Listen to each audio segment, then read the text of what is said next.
Nous parlons ce soir du dernier opus de Laurent Guillaume, Les Dames de guerre, Saigon.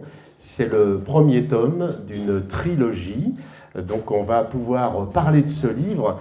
Je suis face à un scénariste, donc je ne vais pas, moi, expliquer de quoi parle le livre.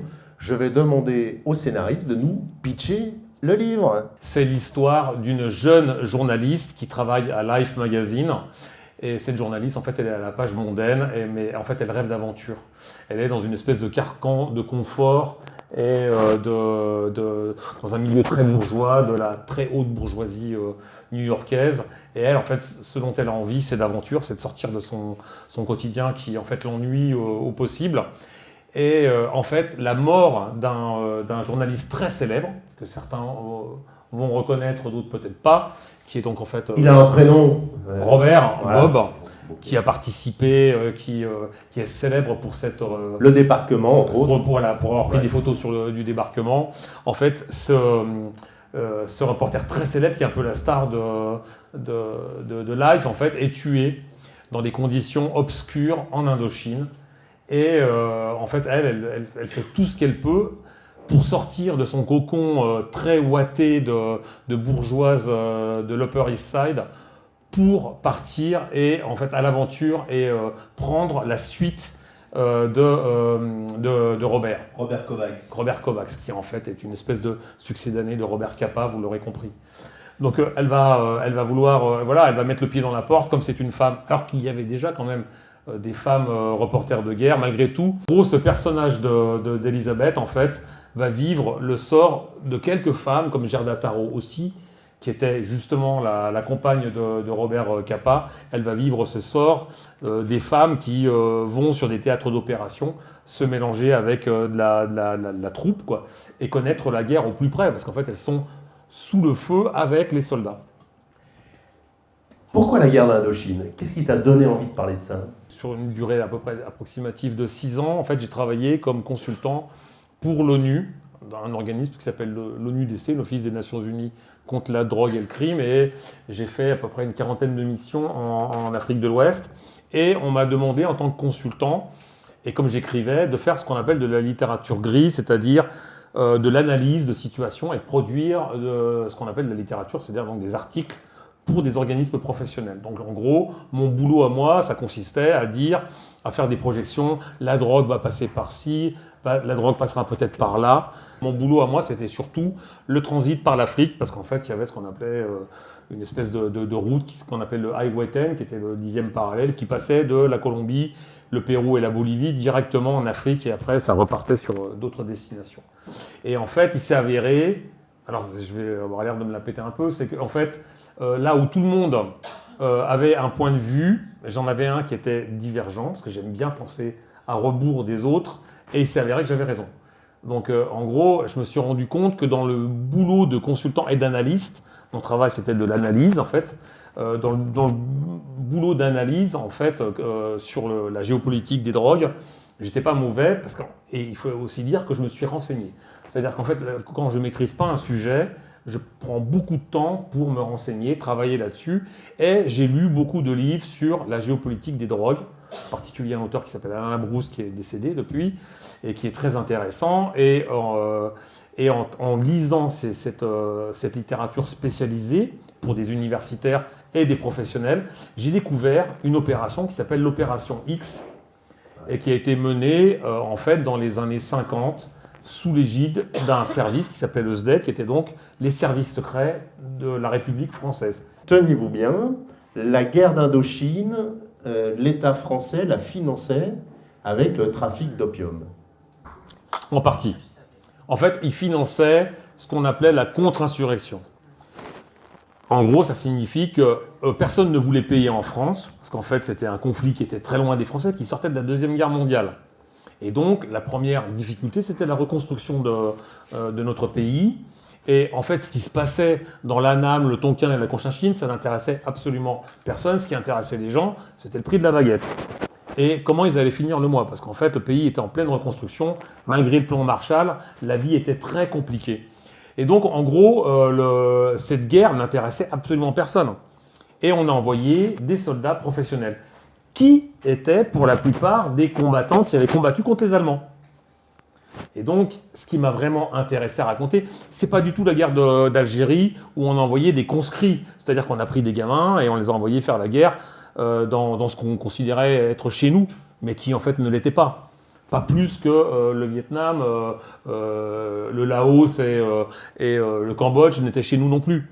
Donc on envoie des jeunes là-bas, c'est une chose. Là-bas, on n'envoyait que des militaires professionnels qui presque tous, avaient été impliqués dans la libération de la France. Donc leur boulot à eux, c'est ils ont combattu le nazisme. En fait, ils sont passés de combattants de la liberté rapidement à armée d'occupation. Donc moi je trouve qu'il y a quelque chose d'incroyablement romanesque, c'est que quand on écoute la parole de ces soldats, en fait, c'est que presque tous, rapidement, ont compris qu'on n'y arriverait pas. Et que de toute façon, le combat était perdu, mais ils ont continué à le mener. Et ils y allaient pour l'honneur. C'était une génération, celle de nos aïeux, en fait, qui faisait les choses pour l'honneur. Et comme ils savaient que leur combat n'était pas juste. C'est qu'en fait, beaucoup... Alors, je ne veux... et d'ailleurs, dans le roman, je ne passe pas sous silence ce qu'ils ont pu commettre. À un moment, un des personnages dit qu'en fait, on n'a pas fait mieux ni pire que ce qu'a fait la Gestapo en France, et le Kempeitai, qui était donc l'équivalent de la Gestapo japonaise en Indochine. Il faut savoir que les Japonais ont massacré les Français comme ils ont massacré les Anglais, et qu'ils ont commis des abominations. Les Japonais ont commis des massacres épouvantables. Comment tu as pu te documenter à fond là-dessus? Parce que c'est un travail énorme. En fait, c'est comme une drogue. C'est-à-dire qu'au début, j'avais l'intention de lire 5-6 bouquins sur la chose et d'avoir quelque chose de relativement solide, sans pour autant pousser le curseur de la véracité et de la pertinence historique aussi loin. Et en fait, pourquoi en général je ne vais pas aussi loin, c'est que j'ai toujours peur, et j'ai vraiment essayé dans ce roman de ne pas le faire, c'est que le côté historique soit sclérosant pour le récit. C'est-à-dire qu'en aucune manière, la véracité historique ne doit gêner la lecture, et il ne faut pas que en fait, vous vous disiez à un moment en lisant le livre « Ouais, ok, c'est bon, mais je ne suis pas dans un livre d'histoire, ce n'est pas un document. » Moi, ce que j'écris, c'est du roman. Je ne suis pas historien, même si l'histoire me passionne. Et donc, la vraie difficulté dans le roman historique, et c'est un vrai jeu intellectuel, c'est faire que le décor n'empiète pas sur le récit. C'est ça qui est très compliqué à faire. Et du coup, c'est pour ça que je me suis épargné la plupart des notes de bas de page, j'aime pas trop en mettre. Du coup, il faut que, quand on lit le récit, on ait tout en tête, sans que ce soit lourd et sans que ça hache le récit. C'est ça qui est le plus dur à réaliser. Et ça a été en fait l'objet de toute mon attention, et en même temps, c'est ce qui faisait aussi l'intérêt intellectuel de l'écriture. C'est que ça devient une espèce d'immense casse-tête, comment tout imbriquer pour qu'en fait, en même temps, le récit soit malgré tout très prenant et ne nous arrête pas par une espèce de côté pédagogique et didactique à des moments du récit. C'est ça pour moi qui est important. Il y a les Chinois, et les Chinois sont encore bien plus présents que les Russes. Et les Chinois, ils sont très forts. Les Russes sont quasiment pas présents du tout, en fait. Ah ouais. Là, en fait, moi, ce que j'avais envie de raconter, c'était, au-delà des Français et des Viet Minh, c'était les Américains et les Chinois. Et en fait, les Chinois, en fait, ils sont dans une guerre d'influence. Et ils instrumentalisent les Vietnamiens, pour lesquels ils ont un peu de mépris. Ils essaient de faire ressortir dans le truc. Donc, en gros, mes vrais méchants, c'est les Chinois et les Français, d'une certaine façon. Mais mes Français, comme j'ai du respect pour les combattants qui étaient là-bas, je vous ai dit, certains sont comportés comme des porcs. Hein. Je ne vais pas vous dire que c'est un discours. J'ai envie de faire mon petit moment où je dis quelque chose que je pense depuis des années. Depuis des années, on entend la colonisation, ça avait du bon. Oui, la colonisation avait du bon pour les colonisateurs. Mais pour les coloniser, ça avait zéro de bon, quoi. C'était simplement de la prédation, et on prenait les richesses du pays, et on dépossédait les gens de leurs terres. Donc il n'y avait absolument rien de bon pour les coloniser. Ce que je trouve beau dans l'affaire, en fait, c'est les soldats qui y vont, sachant qu'ils vont perdre. Et d'un autre côté, ce que je trouve bien dégueulasse, c'est la classe politique française qui laisse les soldats se démerder sans moyens, sans capacité d'homme. Sans les Américains, on n'aurait pas tenu 2 ans là-bas. Parce qu'en plus, le combat n'était pas juste. On ne peut pas gagner.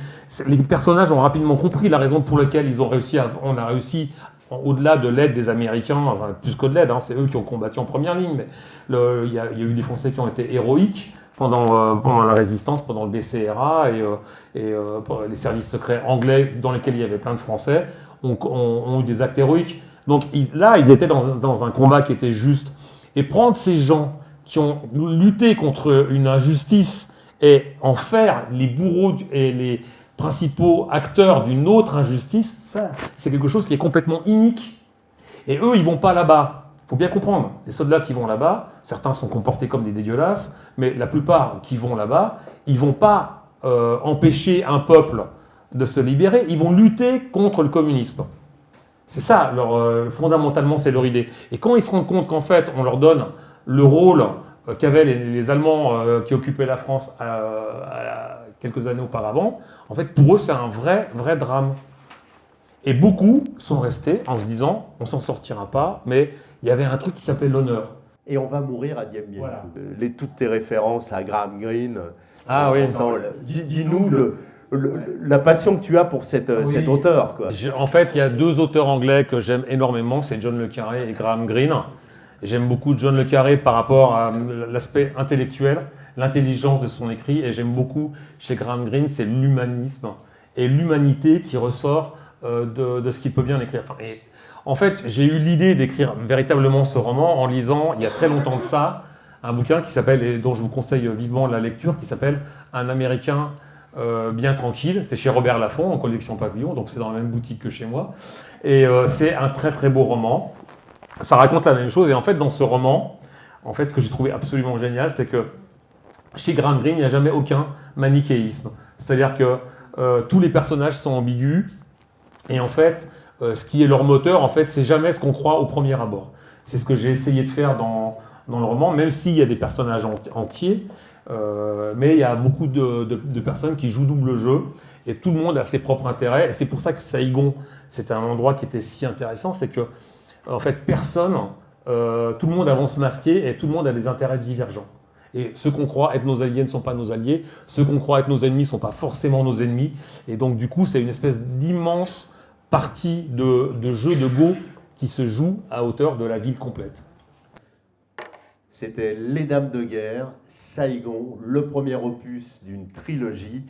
C'est à la Bête Noire, Robert Laffont, et c'est Laurent Guillaume. Merci Laurent. Et Camille Racine. Merci à vous.